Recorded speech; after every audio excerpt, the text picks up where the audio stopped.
Alô, amigos, sejam bem-vindos ao Bola na Torre de hoje. Estamos aqui com os companheiros Gerson Nogueira e Giuseppe Tomaso, aguardando a sua participação. Faça conosco o programa, mande a sua mensagem de texto para o WhatsApp do programa, do Bola na Torre, está aí na tela para você, 99829-8002. E o Parazão segue parado. Justiça seja feita. Agora é a Copa do Brasil, decisão para Águia e Papão e expectativa para o Leão. E tem o Domingo de Futebol Feminino aqui a partir de agora. Já estamos no ar.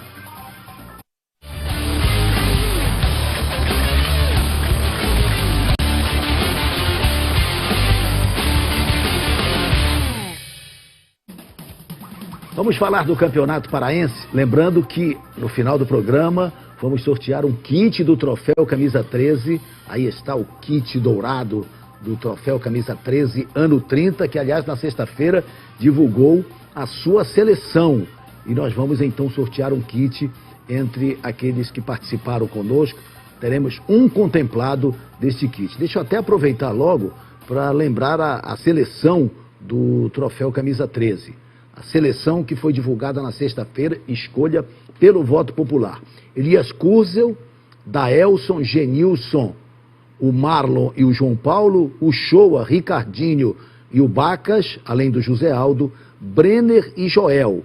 Revelação, o Ronald, craque, o Ricardinho, técnico Márcio Fernandes, preparador físico Neto Miranda e o árbitro, o Marco Almeida. Então tem um kit do Troféu Camisa 13 para você. É claro, esta é a primeira parcial da seleção do Troféu Camisa 13. Campeonato Paraense, vamos relembrar primeiro como ficou a classificação da primeira fase, ao término de 8 rodadas. Vocês lembram? Domingo passado nós apresentamos aqui, fizemos todas as projeções. Grupo A, Paysandu 17, Águia de Marabá 12, seriam os classificados, Paragominas 7, Amazônia 5, os rebaixados. No grupo B, Tuna com 11, Bragantino com 10 e Tapajós com 9, os classificados. O Itupiranga não conseguiu classificação. No grupo C, Remo com 14, Castanhal com 13 e Caeté com 13, os classificados. O Independente não conseguiu classificação. Aí teríamos os confrontos das quartas de final. Tudo estabelecido, já teríamos jogos no meio de semana e hoje estaríamos aqui já analisando os semifinalistas. Aí está o quadro, o chaveamento. O Paysandu contra o Tapajós, a Tuna contra o Bragantino, o Remo contra o Caeté e o Castanhal contra o Águia. E até projetamos aqui o que seriam as semifinais, né? De repente, o Paysandu contra o Castanhal, o Remo contra a Tuna, tudo poderia acontecer, mas o que se imaginava era isso. Só que o Parazão parou. Ligaram um ventilador daquele forte, encheram um balde e jogaram. O TJD, a Justiça Desportiva, parou o campeonato. Vamos acompanhar a matéria. O presidente do TJD, Mário Célio Alves, definiu ontem a data do julgamento da solicitação do Paragominas, que acusa o Bragantino de irregularidade. Isso, Lino, o julgamento vai ocorrer na próxima terça-feira, né? O edital de citação e intimação já saiu para todos os interessados, não só dessa denúncia apresentada contra o Bragantino, mas também da denúncia apresentada contra o Águia de Marabá, ambas originadas por uma notícia de infração apresentada pelo Paragominas. O julgamento não será pelo Pleno, e sim pela primeira comissão composta por 5 auditores, 2 procuradores e um defensor da ativa. O presidente do TJD faz questão de esclarecer que, após o julgamento, não cabe recurso de qualquer parte. Vamos esclarecer. As partes desse processo são a Procuradoria da Primeira Comissão Disciplinar, que apresentou a denúncia contra o Bragantino. Então, nós temos aí o Bragantino de um lado, né, o Bragantino e o Cametá, que também foi denunciado pelo procurador de um lado, e a Procuradoria de outro. Então, o recurso ele só é cabível ou pela Procuradoria, ou pelo Bragantino, ou pelo Cametá. Mário Célio tem ciência do transtorno ao campeonato. Porém, Mário Célio fala de legalidade e transtornos maiores no futuro. Com toda certeza, Lino. A decisão ela foi tomada tendo como alicerce exatamente resguardar os clubes, a federação, os torcedores paraenses. Eu não tenho dúvidas que se a rodada ocorresse hoje, né, e posteriormente tivesse aplicação de qualquer tipo de pena, não só o Bragantino, mas também como o Águia, que está sendo denunciado em outro processo, e o reflexo disso seria a modificação da classificação, nós teríamos que refazer jogos, né, correria o risco de atletas terem se lesionado na rodada de hoje, enfim, o custo logístico teria sido muito maior.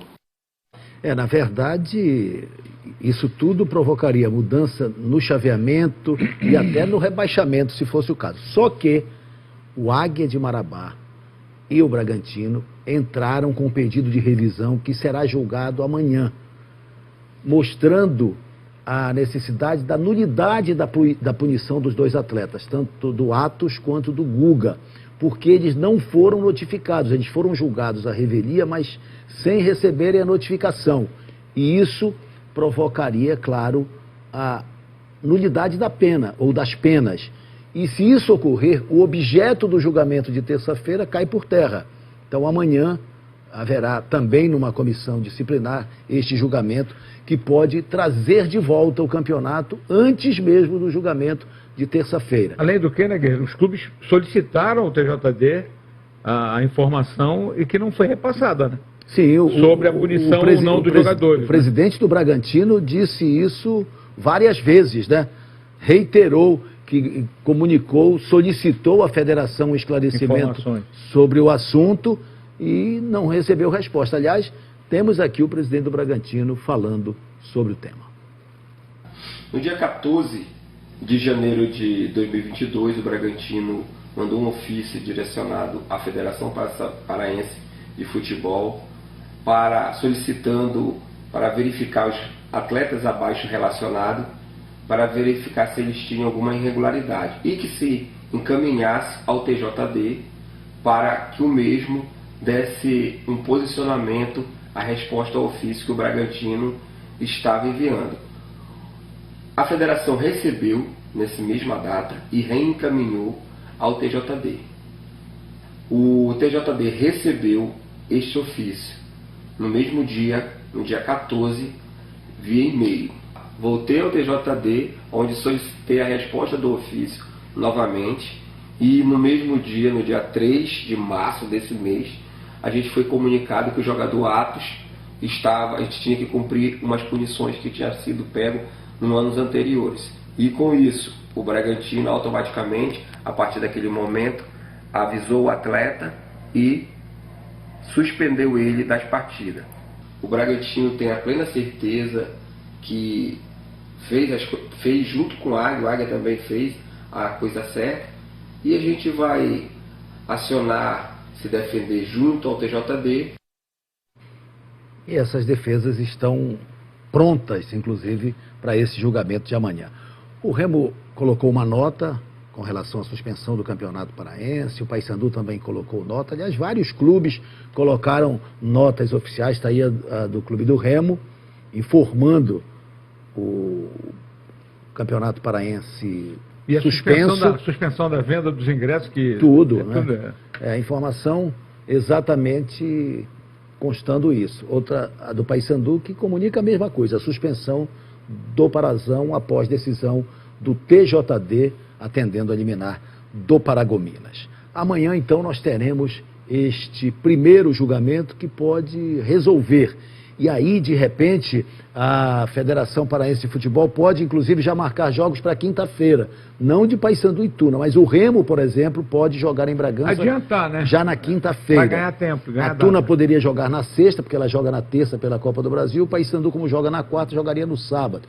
Claro, tudo vai depender desses encaminhamentos a partir de amanhã. Desdobramento desse julgamento de segunda-feira, que eu acho que fica muito claro, né? Até porque existe respaldo na defesa tanto do Bragantino quanto do Águia, e até porque já foi dito aí, né? Esse julgamento foi feito à revelia, sem comunicação, então ele tende a ser a nulidade, né, Gerson? Porque ainda tem a culpa, a suposta culpa do Itupiranga mas os jogadores não tinham mais vínculo com o clube, né? Aí também o presidente do Itupiranga se defendeu. Que o Itupiranga poderia, né, pelo fato de os jogadores terem saído recentemente, terem sido punidos ou terem sido denunciados, né, terem sido expulsos e julgados enquanto vestiam, havia obrigação, por uma suspensão, até ética do próprio Itupiranga de cuidar disso. Né? Agora o que eu entendo, eles atuavam pelo clube quando foram suspensos. Agora o que eu entendo que acima disso, como órgão gestor do futebol, a FPF, ela fica até redundante, a gente critica tanto, mas as críticas são corretas por tudo que tem acontecido. A FPF deveria designar pelo menos uma pessoa só para anotar isso. A FPF tem tanto funcionário. Vocês sabem que há 3 anos existe na CBF um sistema que é computadorizado, que é o seguinte: as escalações prévias das equipes, elas passam por um crivo. E se o jogador estiver com alguma suspensão, porque isso é linkado ao STJD, esse jogador não é liberado. O sistema acusa e não libera a escalação do atleta. Então, por que nós não podemos ter isso aqui? Não, é tudo tão simples hoje, né? A pergunta que não quer sistema todo favorece quando isso. A federação diz que se isenta da culpa... Mas não pode se isentar. Então, o departamento de registro da federação não existe. Na verdade, há um olhar, eu diria assim, hoje a federação, ela não tem o foco na gestão absoluta, porque há uma disputa política no meio do jogo. Isso, né? Não, amanhã, inclusive, deve sair o calendário e as eleições devem ocorrer na segunda quinzena de abril. Dizem que o edital, o encantado edital, finalmente sairá amanhã. As informações que eu tenho até este momento... Porque a pressão é grande, né? Mas as informações que eu tenho até este momento, no que cabe, digamos, quanto à chegada de edital para publicação, não indicam isso. Até o momento... Vamos aguardar. Mas a previsão... Hoje eu recebi uma informação... Ótimo que saia, tem que sair. Hoje eu recebi uma informação que as eleições ocorrerão logo após a Páscoa. Ou seja, na segunda quinzena de abril. De quem será esse chocolate? Pois é. E vamos ver quem vai ser o coelho também. O cordeiro pastor. Quem sai da toca, né? Exatamente. Agora, tem um outro detalhe. A parte técnica, né, de competição. Eu conversei com o Delfílio, que é o diretor de competições, e ele fará tudo para o campeonato acabar no dia 3 de abril, se for possível. E significa dizer que ele vai espremer as datas. Naquela semana de estreia da Série C, para dar tempo para Paysandu e Remo terem pelo menos uma semana para a estreia da Série C. Mas, Guerreiro, a gente não incorre naquela questão básica do tempo entre as partidas? Sim, o tempo mínimo de 66 horas, que é o que é permitido. Exatamente. Então, é possível. Mas aí é por isso que cabe o que disse o Guerreiro, de repente o Remo jogar já na quinta-feira, tornar na sexta. De repente, vai a pressão, vai antecipando. Quinta, sexta e sábado os jogos de ida. Aí, por exemplo, o Remo já pode jogar no domingo, porque ele jogou quinta. Sim. Ele já pode jogar a volta no domingo. A Tuna pode jogar na segunda, o Paysandu pode jogar na terça. E aí já faz... Aqui pra nós, né, Guerreiro? Escangalhou, né? Com tudo. Não, nós vamos ficar aí... Ficou uma barafunda. Jogaram o balde. Uma barafunda isso, uma bagunça. Uma complicação. Isso torna ainda mais desinteressante um campeonato que já não era formoso. Então fica... O torcedor não sabe nem para onde fica, as tabelinhas todas ferraram, né? Tudo. E quando eu digo... O questionamento feito, às vezes, do torcedor, por que não contratar fulano de tal? Não é justamente por isso. O Campeonato Paraense, ele está em descrédito. O jogador prefere ir um Campeonato Paulista, um Carioca, onde tem visibilidade. E qual é a situação? Graças a Deus, ainda se conseguiu trazer algo que possa atrair, ter atração, dar atração ao Campeonato Paraense. Né? O Paysandu, o Remo, né? A participação das outras equipes. Tudo isso que está acontecendo tem que servir definitivamente de lição. Lógico, pô. Porque não é possível mais que a gente tenha um produto tão bem embalado, mas mal distribuído. Não, e com um aspecto, né, Guerreiro? Ele é um produto assim e ele só existe porque há um suporte oficial de verba. Porque se não houvesse esse suporte, com o marketing que a federação sempre teve, não existiria campeonato paraense, pelo menos nos moldes atuais. E o campeonato acabou, também por força da fiscalização precária, praticamente se tornando um campeonato metropolitano de novo. A maioria dos jogos não pode mais ser realizado no interior. Não vai poder mais ser em Castanhal. Não vai poder ser em Tucuruí. Não demora, vão vetar outros. Porque Agora as condições também, não é. mas tem que vetar. né? Exato. Mas tem que vetar. Mas o que eu Isso coloco... é preciso colocar qualidade. Mas a fiscalização foi precária. Sim. Porque tinham que apontar isso. Mas aí a gente volta... A gente vive num estado em que a chuva, a temporada de chuvas, todo mundo sabe, é algo natural. Aí vai uma comissão que vistoria portão, vistoria maçaneta Banheiro. e não vistoria campo. Mas aí a gente volta para o olhar tangenciado.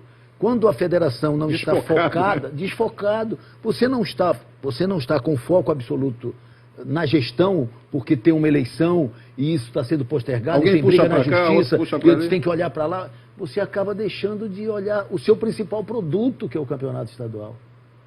Esse é que é o problema. Deixaram de lado, totalmente. E com uma gestão em relação ao campeonato que passa para o público em geral a ideia de Incompetência, né? de amadorismo, né? De pouco caso, Sim. né? Parece que ninguém está ligando. Tipo assim, tudo bem, não deu para atravessar na balsa, beleza, olha, mas todo mundo entra num acordo, vão jogar a rodada só esse jogo. Aí alguém na Rádio Clube, nós lembramos, na hora, que o regulamento não permitia isso. Ora, se era uma rodada que o regulamento apontava que tinha que ser disputada simultaneamente todos os jogos, não podia ter um separado. Mas até nisso, você lembra que levaram 20 minutos para deliberar sobre isso. E aí, finalmente, não houve a rodada, porque senão a confusão estaria maior. 20 minutos daquele relógio Sim. de igreja, aquele grande. Imenso. Não, se, por exemplo, vamos supor, o Amazônia já estava rebaixado. Se o adversário também estivesse rebaixado... Não estava. Não estava. Não estava. Se estivesse... Estava quase. Talvez tivesse um outro desdobramento. Não, veja só. O que é que pode ser feito numa rodada final com jogos simultâneos? Quando os jogos não influenciam... Se você tiver um jogo que não interesse mais a classificação nem o rebaixamento, aí ele pode sair. Pode sair da Ser rodada. desgarrado. Ele pode ser desgarrado. Mas todos os jogos tinham Porque conexão, o Paragominas ainda tinha chance de salvar, né? Exatamente. E o Amazônia tinha chance de se salvar. Também. O Amazônia tinha chance de se salvar. E Tupiranga brigando por colocação. Tentando se classificar. Próprio Independente. E Eu aí, só voltei esse episódio para mostrar o quanto a coisa é primária, né? Absurda. Não dá para conviver com isso. Como disse o Guerreiro, isso tem que ser aperfeiçoado. Tem que ser aperfeiçoada a forma de disputa, que isso não é um problema da federação, é dos clubes. Exatamente. Do campeonato, um campeonato estranho que, poxa, você tem clube que se classificou, que tem menos pontos de quem ficou de fora. como o Independente, por exemplo, que fez 11 pontos e não vai disputar. Não vai disputar. Então, isso tudo é uma questão de Perdendo com uma equipe aperfeiçoar. que se classificou com 8. Exatamente. É complicado. É injusto, né? Bom, o Remo segue trabalhando, pensando no Campeonato Paraense, imaginando que de repente pode entrar em campo na quinta-feira em Bragança contra o Caeté. Fez até um jogo treino contra o Sub-20 no último sábado. Vamos conferir. No sábado, aproveitando o tempo sem nenhuma partida oficial, Bonamigo viu a equipe se movimentando em ritmo de jogo. Foi contra o Sub-20 do clube. Movimentação que foi do agrado do treinador. Foi boa, acho que sempre é bom a gente ter, além de simular, fazer uma simulação de jogo, você fazer uma integração com categoria de base, que é sempre, a gente olha com muito carinho, os jogadores formados dentro do próprio clube, precisando ainda corrigir algumas situações, principalmente na fase ofensiva, né, que procurou fazer construções dentro daquilo que a gente treina, com boa aplicação da rapaziada, e no conceito final eu fico bem satisfeito pelo que aconteceu treinando hoje de manhã. Houve o adiamento da 8ª rodada. Agora, a paralisação. Mas lembrando que logo vem a Série C e também a Copa do Brasil. Como fica a cabeça do treinador com os planejamentos feitos para a temporada? Ou seja, o período tem sido só de treinos e o calendário vai ficar apertado. Continuamos treinando a equipe para melhorar aquilo que a gente sabe que a equipe precisa crescer.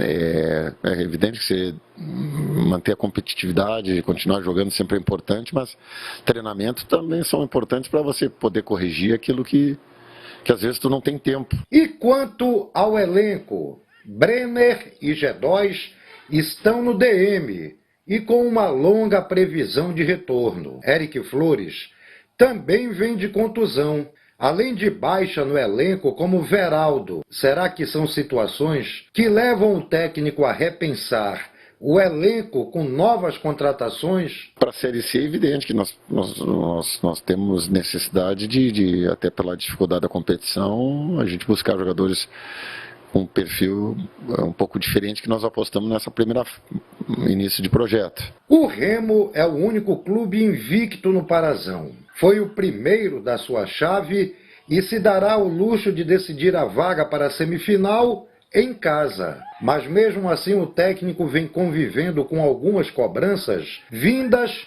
principalmente das arquibancadas. Como o Bonamigo está convivendo com este fato? A gente sabe que o torcedor quer resultado, acima de performance ele quer resultado. Às vezes tu teve dois jogos que a gente deixou de vencer no detalhe, questão do detalhe, que foi Tuna Luz e o próprio Águia, que tivemos um volume ofensivo muito grande.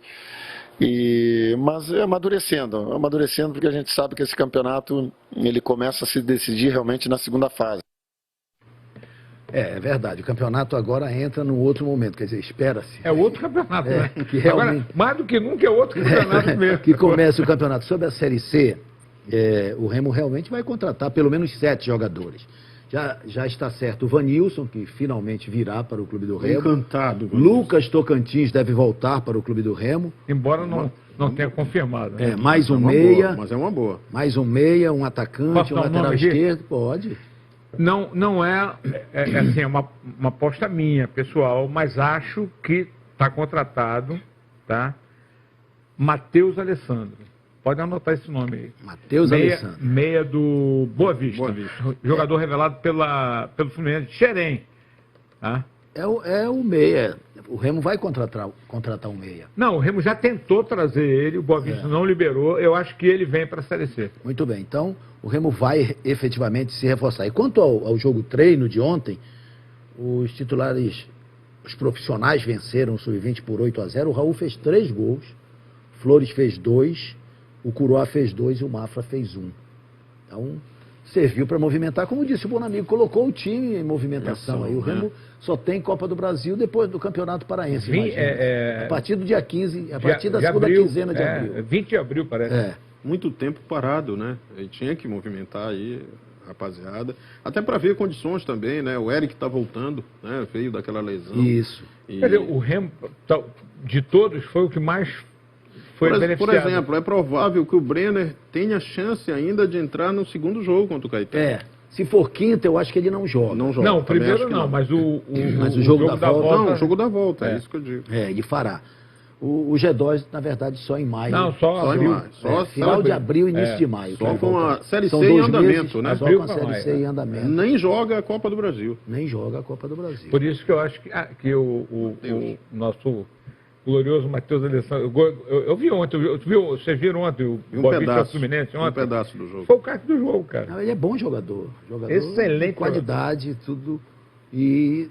O Remo tem que ter uma sombra para o G2, a gente já falou sobre isso. E são esses jogadores que não estão sendo anunciados, aí é o seguinte, aí a gente vai na intuição. São jogadores que têm pré-contrato assinado, mas só vão ser oficializados. Fica uma impressão, não sei, é impressão isso. Eu soube de algumas coisas, mas eu prefiro colocar como uma impressão, sabe, Guerreiro e Tomaso, de que o Remo ele foi extremamente comedido em relação ao campeonato, segurando um pouco as coisas. Não meteu a cara... Pela força das despesas que ele tinha, né, e tem o custo Remo, como diz o Fábio Bentes, para investir um pouco mais na Série C. Não vai ser também aquele investimento arrasa quarteirão.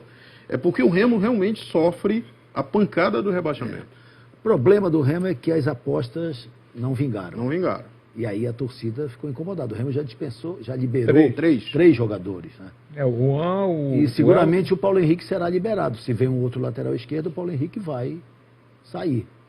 Joga, né? Mas no Parazão não tem jeito. Tem que ficar. E o grande problema é esse. Se o Parazão invadisse a Série C, o Remo teria que dispensar 7 e contratar 7. Os 7 da Série C não poderiam jogar o Parazão. Por isso é que também é importante acabar o campeonato. Essa questão do cruzamento de datas. Exatamente. Vamos para o pinga-fogo da galera em nome da Cometa Motocenter. Participação da galera aqui, o Valmir Thiago, de Itajaí, como bom torcedor do futebol paraense, principalmente do Paysandu, feliz por matar a saudade de assistir o Bola na Torre no final de domingo. Obrigado, Valmir. Wagner Diniz, da Estrada Velha do Outeiro. Boa noite, Guerreira. Diretoria do Paysandu precisa olhar o setor de defesa. A zaga não está dando segurança. O Valdir Pinto, da Sacramento. O Vanilson vem mesmo para o Remo? Olha, ele disse que está tudo certo. Só espera a liberação lá da Arábia Saudita. O negócio é esse visto do Sheik lá que... O Wellington, de Ananindeua. Vocês acham que o Clube do Remo já tem um time pronto para disputar a Série C? Bom, a gente acabou de falar que... Vai aprontar, esse vai ainda não está pronto. Né? Esse ainda não está pronto. Não está pronto nem para o Campeonato Paraense. Quer dizer, tenta ficar pronto, mas vai ter que ser com esse. Tem que ser com esse. O Hinaldo, de Águas Lindas. Acho que o Paragominas devia ser punido. Ele sabia do problema desde o início do campeonato e nada falou. Aquilo que eu me referi sobre a questão apontada por alguns juristas que eu consultei para escrever a respeito da confusão toda na minha coluna, e um deles foi muito claro quanto a um termo jurídico que se chama nulidade de algibeira, que é basicamente o seguinte: o sujeito tem uma informação sobre uma irregularidade, uma ilegalidade, sabe guarda para si, e tipo assim, fica a impressão que se o Paragominas consegue se safar, né, do rebaixamento, ele não iria usar isso. E aí entra o lado de você ter a celeridade, né, de apresentar realmente a denúncia. E para finalizar, o Benjamin Oliveira, do Júlia Cefer, diz o seguinte: parar o campeonato por conta dessas irregularidades não deveria mais acontecer. Precisamos amadurecer profissionalismo nos nossos clubes para continuar sonhando com melhores níveis no futebol brasileiro. Já já a gente volta e vamos falar da Copa do Brasil. Tem decisão na terça e tem decisão na quarta para o nosso futebol.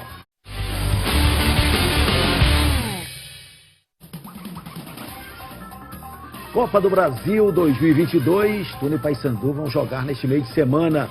Segunda fase da competição, jogo único. Em caso de empate, decisão nos tiros livres da marca do pênalti.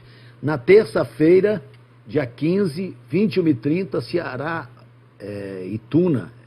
Esse jogo vai ser lá no Castelão. Portanto, depois de amanhã, Ceará e Tuna lá no Castelão. E na quarta, dia 16, CSA e Paysandu, também às 9h30 da noite, lá no Rei Pelé. Repito, em caso de empate, decisão nos tiros livres da marca do pênalti. E quem passar para a terceira fase garante uma cota de R$1.900.000. Fica a expectativa. Sorteio, inclusive, já definido para o dia 28 de março, a outra segunda-feira, né?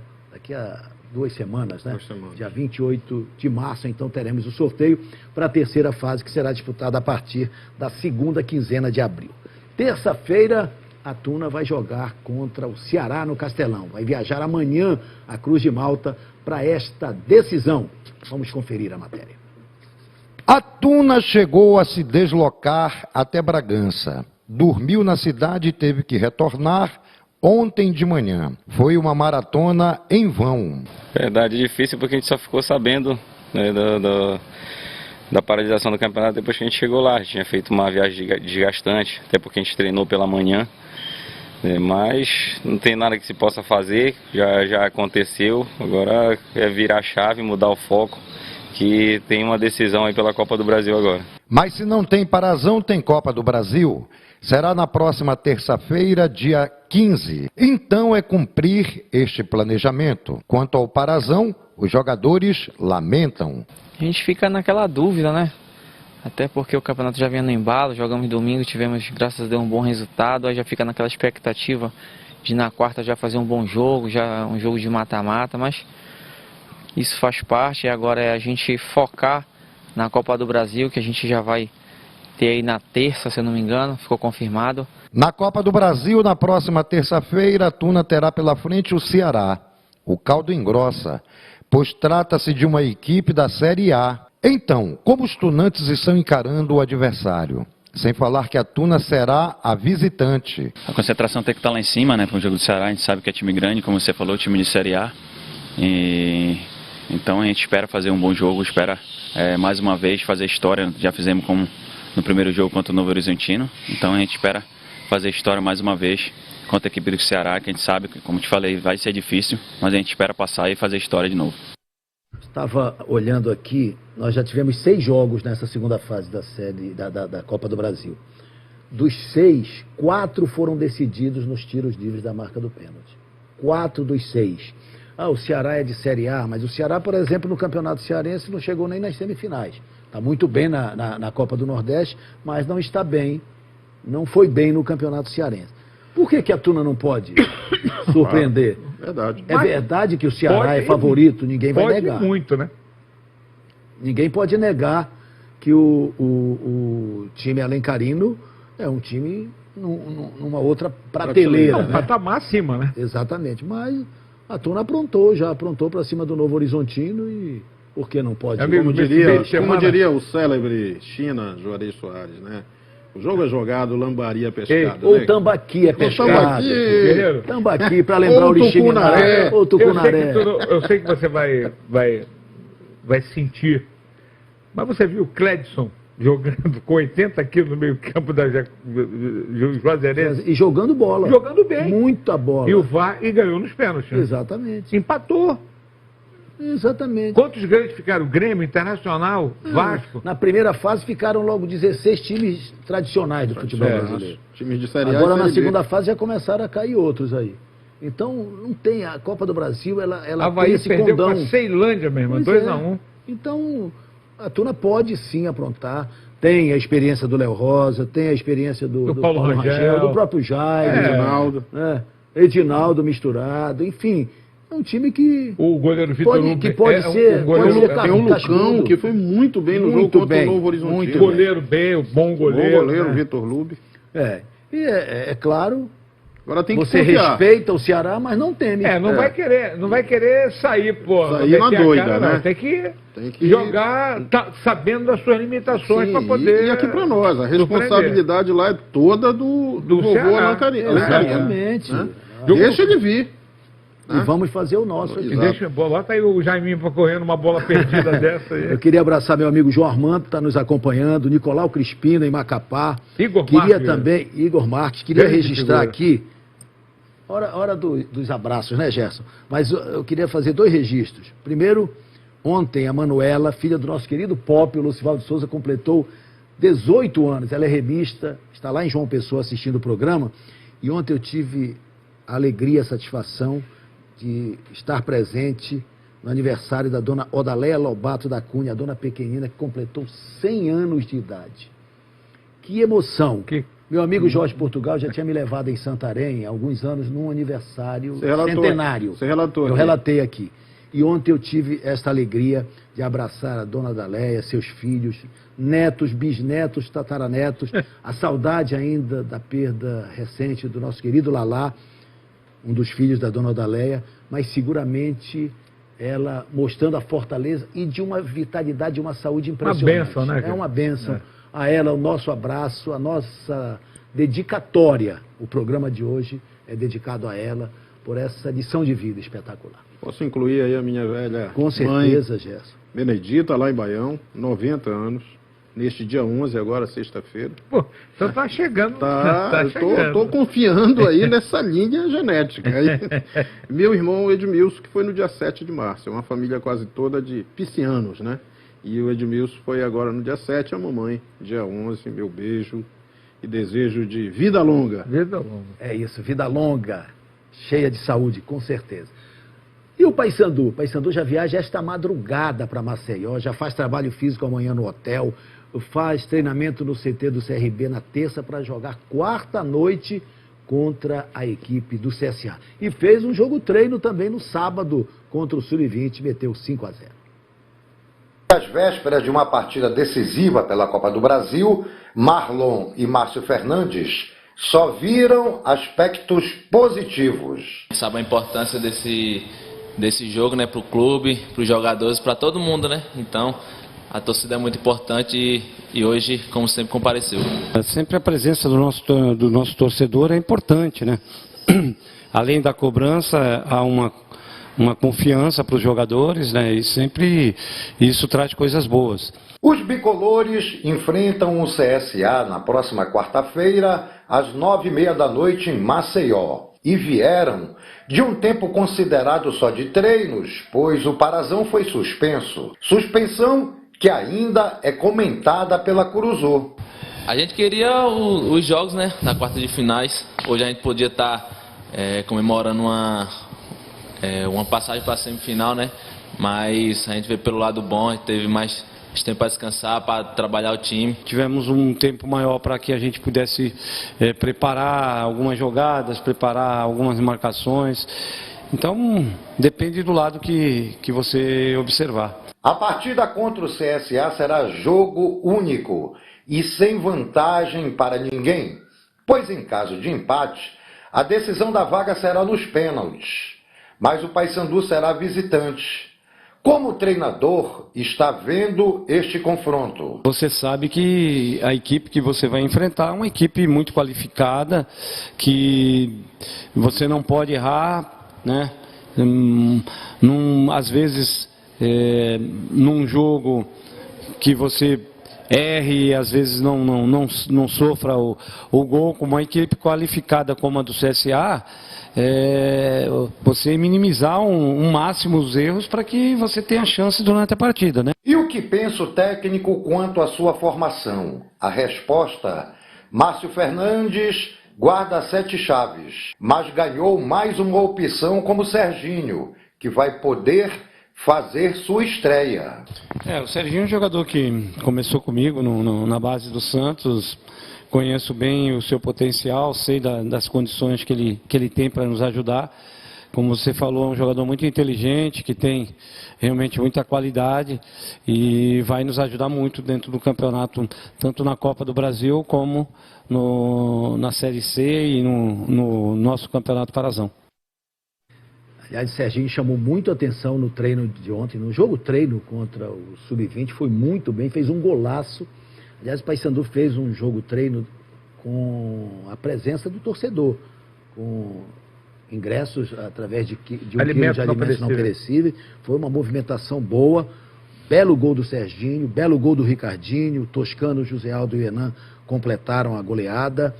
E hoje, inclusive, de manhã, muito treinamento de cobrança de tiro livre da marca do pênalti. Tem que ter, né? Tem que aumentar o aproveitamento. Né? Lógico. O CSA terminou a primeira fase do campeonato alagoano como o primeiro colocado. Vai para a semifinal com uma melhor campanha. Igual o Paysandu. Igual o Paysandu. E ontem, inclusive, venceu o Muricy por 1-0. E é um time respeitável. A gente também a bola tem puniu que reconhecer. A bola puniu o Muricy. E o CSA também está na zona de classificação da Copa do Nordeste, que vai ter a última rodada desta fase no próximo final de semana. Copa Verde nem se fala, a CBF não dá nem notícia, mas vamos em frente. Vamos falar desse jogo. Perspectivas para o Paysandu, grau de dificuldade, Gerson e Tomás? Altas. Entendo que é um jogo, seguramente o primeiro grande teste para esse time do Márcio Fernandes. Né? Houve aquele médio, né? O repá do início do primeira fase do campeonato, mas um jogo realmente encardido, eu entendo que é esse. Contra um adversário valoroso, um adversário que vem de uma temporada 2021 muito boa, brigou pelo acesso, né? Um time que tem ali, perdeu muito jogador, mas tem uma base. Estrutura, né? Do CSA que cresceu muito e acho que vai ser jogo muito parelho, né? Difícil. E essa providência dos penais, ela tem que haver. Porque é um jogo que tem um pouco um jeitão disso, né? De um jogo que pode terminar empatado. Até porque, diferentemente do jogo da Tuna, né? Que a gente sabe que o Ceará, teoricamente, mais favorito. Esse jogo, embora seja um CSA que venha de uma temporada boa do ano passado, está bem, isso aí o Paysandu também está, né? São equipes que se equivalem, elas têm um peso mais ou menos parelho, né? Então, acho que o Paysandu tem todas as chances. E aí, até de ganhar o jogo. Só não vai o Robinho. Parecia que, né? Mas não vai. Liberado. Saiu a relação ainda há pouco dos 20 atletas. E ele Nesse não caso, consta. eu acho que Dioguinho entra jogando, né? O Dioguinho vai, o Serginho vai, o próprio Lino já disse na matéria. Podemos ter mudanças aí com o Serginho entrando, né? O Serginho pode entrar, né? De repente é um aproveitamento, né? Agora é o seguinte, será que teremos Serginho e Ricardinho juntos no meio, num jogo como esse? Porque o Serginho não marca ninguém, Ricardinho idem. E é um jogo que vai ser muito pegado, marcação é fundamental. Marcação, né? Daí a minha dúvida, eu acho que o Serginho pode ser opção, né, para o jogo. Acho que de repente o próprio Dioguinho pode ser uma opção. Uma opção. Isso. Tem mais... Eu continuo sem entender o seguinte, a opção do Márcio por Hernan e Toscano. Eu acho que é uma questão da lógica. São jogadores que chegaram até aqui. O Toscano um pouco menos, mas o Hernan é zero, né? A produtividade muito baixa. E acho que tem um jogador lá no banco, que é o Darley, que está voando. Né? Aí fica aquela coisa, sim, mas o Paysandu levou de 4 lá em Castanhal, ele estava em campo. Sim, e quem estava na defesa e no meio? E quem estava no meio e na defesa? Né? E quem amarrou a perna do pessoal do Japim? Ninguém, né? Então não pode sobrar só para um lado essa crítica, né? Entendo. Mas acho que o Darley tem boa chance de entrar durante a partida. Se a gente olhar os dois jogos, análise prévia, é claro, né? Terça-feira, Ceará e Tuna. Quarta, CSA e Paysandu. Qual dos nossos tem mais possibilidades de conseguir a classificação? Só escolher um, né? Só escolher um. Paysandu. Acho que a Tuna... A classificação pelo da grau Tuna, de dificuldade maior, né? Eu acho que a classificação da Tuna será um pouco heróica, se ocorrer. Mas é muito difícil. Eu acho até que a Tuna não vai com essa responsabilidade. Porque realmente há um desnível, né? É natural. Tuna é um time de Série D. O Ceará é um time de Série A, investindo alto, né? Vem muito bem na Série A já, está lá há uns 2, 3 anos já, né? Eu acho muito difícil a situação para a Tuna. E o Paysandu acho que é um jogo parelho e que o Paysandu tem chances. E aí, Tomazão? Relator. Acompanha o relator, muito bem. Vamos pro pinga-fogo da galera, em nome da Cometa Motocenter. Aqui o José Maria Campos, do Marco. Esse é um dos campeonatos mais desorganizados que já tivemos. É uma era de informática de ponta. Agora foram descobrir que 2 jogadores estariam irregulares. Tem que punir a federação e não os clubes. É o desabafo dele. Quem é o gestor, né? Aqui o Raimundão da Pedreira. Por que você não... Ele está dizendo para mim, por que você não salva o futebol? Quem sou eu? Nós estamos aqui fazendo a nossa corrente, né? Ele diz que é ouvinte da Rádio Clube. Muita gente, né, pede assim... Desde o tempo que o estúdio era no Jurunas. Olha aí. E acompanha o trabalho de vocês, muito sério, honesto, responsável. E de repente ele queria, olha só, de repente Tomazão, presidente da federação... Não, eu ia dizer, não, você presidente da federação. Os dedos apontam para o... Vamos passar ao largo, mas eu agradeço aqui o carinho, Raimundão. Muito obrigado. Pega, Raimundão, amigão. Aqui o José Almeida do Marizal. Tomazão, o Remo tem que contratar um novo meiuca aí. Você já anunciou quem é o novo meiuca do Remo? Anuncia aí. Rapaz, anota aí o nome do Matheus Alessandro. Pronto. Aqui o Sebastião, nos acompanhando lá no Marajó, Cachoeira do Arari, olha, em Caracará. Com esse time, o Paysandu não vai longe na Copa do Brasil. Não está confiante no papão contra o CSA em Maceió. Varia, né? O ânimo, eu acho que tem muito a ver com esse equilíbrio que eu falei. Mas a Copa do Brasil é a Copa do Brasil, né? E o João Vitor Pereira Silva de Santarém. De novo a federação errou, mais uma vez, e na mesma coisa, jogador irregular. Estou lembrando do caso do São Raimundo de Santarém. João, nós estamos também aqui, eu diria, desolados, mas ao mesmo tempo esperançosos de que este momento sirva para chacoalhar e que a gente volte a viver momentos gloriosos do nosso futebol. Já já a gente volta para falar do futebol feminino. A SMAC foi goleada pelo Internacional esta tarde no Baenão.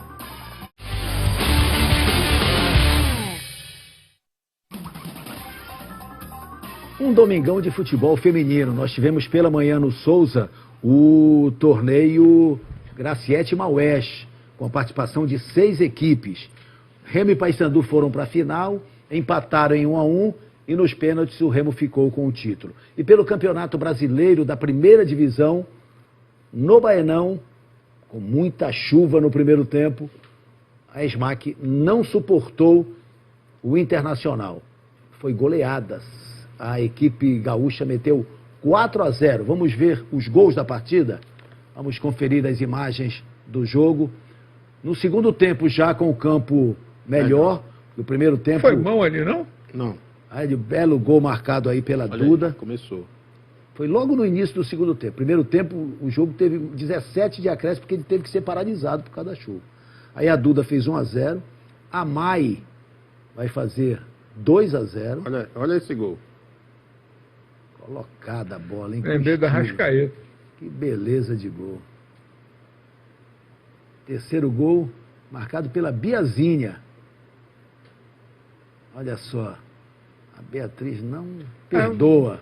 Até fisicamente é um time mais forte, né? 3-0. E o quarto gol já nos acréscimos. Último lance do jogo, a Mileninha marcou o quarto para o Internacional. A SMAC, são 2 jogos, 2 derrotas. Perdeu em Araraquara para a Ferroviária na semana passada por 2-0. Hoje perdeu por 4-0. Semana que vem vai jogar no interior catarinense contra o Kinderman, lá em Caçador.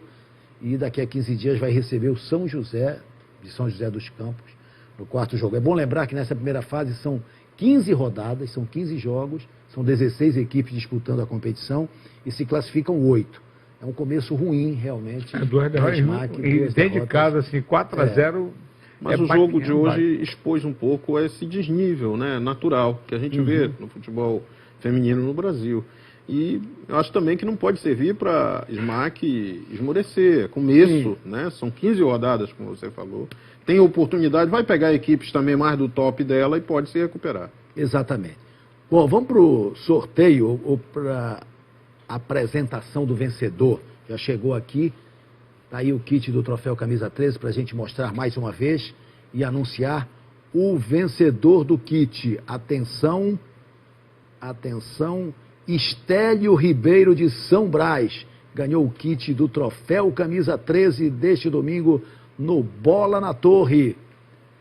Tá aí para você, Estélio. Você vai receber um contato da nossa produção. Lembrei do meu amigo Estélio agora. Estélio, resolve aí. Abraço para o nosso querido Alírio Gonçalves também. Um abraço, Alírio. A querida Sueli Macedo, que fez 70 ano passado, e a minha filha, 24 essa semana, né? Que beleza. Alô, Jéssica, aquele abraço, parabéns.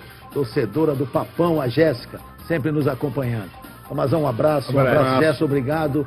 Obrigado a você que nos acompanhou até agora. Uma abençoada semana para todos nós. E até o próximo domingo com o Bola na Torre. Tchau, pessoal.